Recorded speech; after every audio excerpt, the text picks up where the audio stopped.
pag ganitong pecha de peligro, ang masarap ulamin ay munggo, tuyo, gulay. Yan, masarap ulamin. So bibili tayo ng mga rekado dito sa may Talipapa. So kailangan rin ng luya. Luya,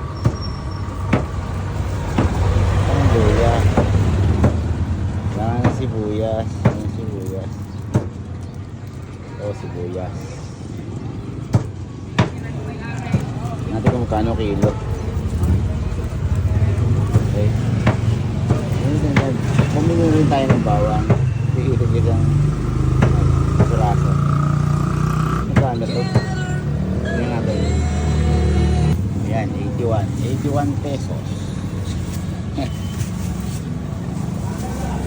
Kalabasa po 20, nakakabili po nito 20. Nang binili natin 106. Ang laman lang ito ay carrots, kalabasa, isang sibuyas, isang bawang, at saka chicken cubes, at saka luya. Yan, 106 pesos. So, ang total na pinamili po natin na gulay para sa ating munggo. Meron tayong munggo, bumili tayo sa Dali for 30 pesos na munggo. Tapos worth 106 pesos na gulay. Yan. Yan, sarap na po ang ating magiging lunch niyan.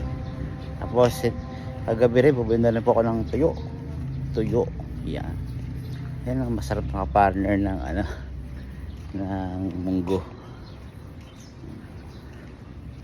Tapos may sasab pa tayo. Tayo sa gilid ng bahay natin, meron tayong itinanim dito na malunggay. Sama na natin to, malunggay. At dito libre malunggay. Pitas-pitasin mo lang dito sa kapitbahay. Hindi, actually ako nagtanim nito. Ako nagtanim nitong malunggay na to. Dahil minsan lang tayo makakain ng gulay o malunggay o mga gulay-gulay.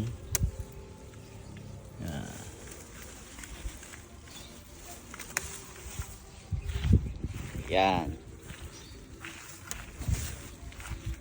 Kailangan lagi ding bali-baliin tong malunggay na to kasi para magdahon na maganda. Yan. Meron ka na malunggay sa gulay mo. Yan. Malunggay galing sa tanim mo doon sa gilid. Tapos bukod sa malunggay, yung binili mong gulay na worth 106, meron ka ng lunch. Minsan papakainin natin ng gulay yung mga bata. Let's see kung magugustuhan nila yung gulay. Nakapaglinis na rin tayo ng bahay. Diba? Yan lang mga ang hindi ko pala nagagawa base sa schedule ko ay maglinis ng aquarium. Mamaya linis tayo ng aquarium. Bye. Happy holiday.